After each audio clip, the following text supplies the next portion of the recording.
بسم الله الرحمن الرحیم. درس شروع کوو. اکسل پروګرام پرون مونږ او تاسو فنټ ویلې. نن الاینمنت وایو.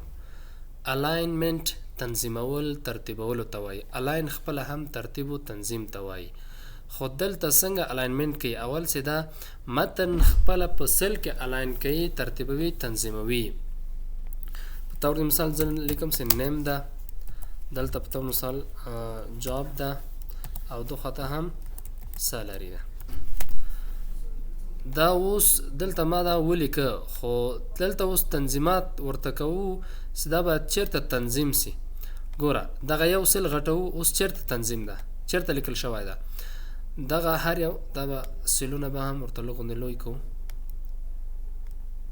ګوره د سل لاندې لیکل شوی ده او چپ خواته لیکل شوی ده. دلته چپ خواته ده او لاندې، دغه دواړه انتخاب دي. زه وایم هم دغه چپ خواته یي، خو د سل په مینځ کې وي، لغونې پاس باید لاړ سي مینځ کې. دې باندې کلیک وکړه، میډل کوم یو سو، خو دا یو هم انتخاب کړی ده، همدغه یو راځي. زه وایم نه، دا ټول درې وړه انتخاب که، دا انتخابوو. زه وایم میډل باید رسي، مینځ ته راسي. چپ خواته ده خو پاس میډل یعنی مینځ کې ده. او زه وایم نه، چپ خواته دی د سل په چپ خواته، خو د پاس ساحه کې، بیا به ټاپ به ورته انتخاب کې، الاین ټاپ. دلته بل څه شی سو، بل زه وایم هم دلته پاس دی، خو د سل په مینځ کې دو خواته باید مینځ ته راشي، دلته باید راسي.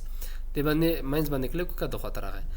پاس خواته دی خو چپ خواته دی، بیا دو خواته انتقالوي.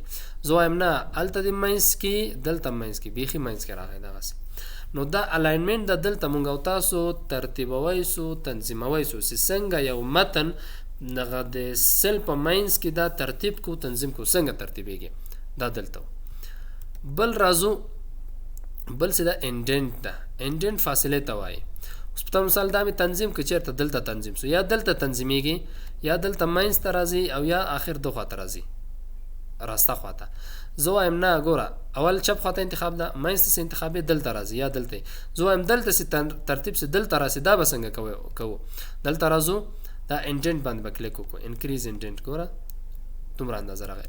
څومره چې ته غواړې هماغومره کوی چې دا انډنټ مخ ته پوځي، دغه فاصله ورکړي دا متن ته.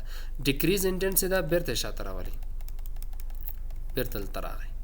دا اکریز، دا بل انکریز او ډیکریز بیرته راغی. راځو بل اپشن چې دا دلته اورینټیشن ده، چې دغه متن چرخش ورکوي، داسې خوځوي لکه څنګه. ګوره یو چې دغه رقمي، ګوره په دې شکل باندې دا لیکل شوی ده، دغسې. یو زه وایم نه، دا رقم نه، دا بل ورته انتخاب کړه. تیار هلته شکلونه شته دي، په دغه رقم باید راسي. دا رقم دې نه، دغه رقم راسي، داسې یو خط داسې راسي ورټیکل. زه وایم نه، روټیټ وي دغه رقمي، دې خوا نه نیم جاب سالري ده. دا رقم دې نه، زه وایم روټیټ ټیکس ډاون، دغسې دي، دغسې راسي. دلته دا ټول تنظیمات ورته کوی سو. زه وایم نه، دا دې نه، دغسې بیرته خپل اصلي حالت کې. ګوره دلته داسې انتخاب که دغه یو، په مثال دا رقم راغی. اوس ته غواړې چې دا بیرته لرې سي، بیرته هم دې باندې کلیک وکړه، دا لرې کېږي، خپل اول حالت ته راځي، جوړېږي. بل راځو، بل دلته ډایرکشن ده. چې کله مونږ او تاسو خط لیکو، زه اوس دلته خط لیکم، کوم ځای نه شروع کېږي؟ چپ خوا نه شروع کېږي، دو خواته ځي، دو خواته روان ده، چپ خوا نه شروع کېږي، دا ځي مخ ته. کوم یو ورته انتخاب ده؟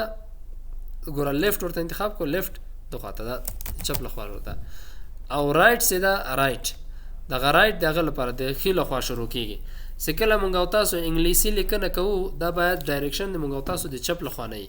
او چې کله پښتو، دري یا عربي لیکنه کوو، هغه ډایرکشن باید رایټ ټو لیفټ، یعنی د راسته خوا نه شروع کېږي، چپ خواته ځي. او دلته کانټکسټ هم ورسره شته ده. کانټکسټ چې کله انتخاب وي، دا اتوماتیک ده، یعنی اتومات تغییریږي. اوس ګوره زه انګلیش لیکنه کوم، چپ خوا نه شروع ده، اخواته ځي. چې کله دغه ژبه بدله کړم، پښتو ته واوښتو، بیا له ښي خوا نه شروع کېږي، اخواته. یعنی اکسل کې دا یو ډېر ښه اپشن ده چې کانټکسټ ورته انتخاب وي، چې کوم یو کې انګلیش لیکي، ژبه انګلیش ته تغییر سو، چینج سو، چپ خوا نه شروع کوي، ښي خوا ته ځي.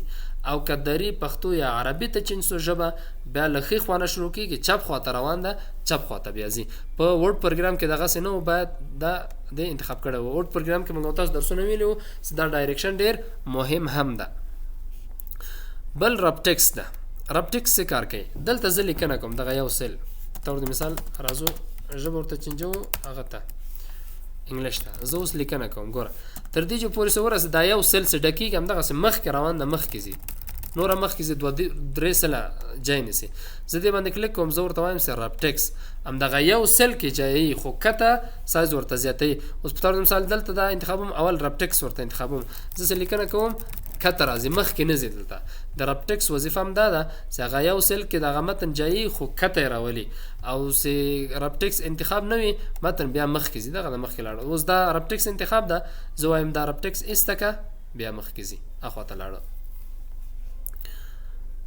راځو بل ښه دا هغه بل غوندې وړکی کو بل راځو دلته میرج ده میرج ان سنټر ده ګوره مرج ان سنټر څه کار کوي دوه درې خانې چې کله موږ او تاسو ته ایکسل پروګرام کې ضرورت وي چې دوه درې سیلونه دوه درې خانې سره یو ځای کې دلته بیا له مرج نه استفاده کوو زه وایم دغه متن دغه څو خانې باید ټول یو شي یوه خانه سي دا مرج ان سنټر باندې کلیک وکړه اتومات دا یوه خانه جوړه سو دلته لیکنه کوي پیجونه شروع ده د خواته راځي راځو بل چای ده دا انتخاب کا څو رقم مرج لرو دلته راځو مرج ان سنټر مرج اکراس دا مخامخ داسې مرج کوي یعنی د کالم نه مرج کوي یوازې روګانې مرج کوي دې باندې کلیک وکړه اتومات ګوره ټول روګانې سره یو رو جوړ کړه دغسې یو دانه ته راغی جوړ سو یعنی روګانې مرج کوي پاس داسې کالم د خواته نه مرج کوي دغسې رو مرج کوي دغسې راځي ګوره ټول راغی بل راځو بل اپشن چې ده د خواته زه راځم دا انتخابومه دلته دا بل مرج سیل مرج ان سنټر او مرج سیل دا دواړه یو وظیفه لري ګوره دا دام سیلونه مرج که دام خو یو فرق لري فرق دا ده چې کله ته مرج سیل ورته وایې لیکنه شروع کوي د چپ خوا نه شروع کېږي چپ خوا نه ښي خوا ته روانې ځي دغسې لیکنه کېږي دغه خوا ته روان ده او چې کله مرج ان سنټر وي دا انتخابي ګوره مرج ان سنټر او مرج بیرته ایسه سو مرج ورته وایم اوس چې زه لیکنه کوم دا منځ نه شروع کېږي دواړه خوا ته ځي هم دومره یې فرق ده بل فرق نه لري مرج سنټر او مرج سیل دواړه یو شی دي خو یوازې فرق هم دومره ده چې مرج سیل چپ خوا نه شروع کېږي ښه خوا ته روان خط لیکل کېږي او مرج سنټر کې له منځ نه خط شروع کېږي دواړه خوا ځي او بل څه ده ان مرج ده ان مرج دا کوم سیلونه چې موږ مرج کړي دي دوه درې دانې څلور دانې یو ځای کړي دي سره دا بیرته جدا کوي ان مرج کوي دې باندې کلیک وکړه دلته راسه ان مرج باندې کلیک وکړه ټول سره جدا جدا سو دې باندې کلیک وکړه دلته راسه ګوره ان مرج ورته وایه ان مرج سو او بل دا ورته انتخاب کا تم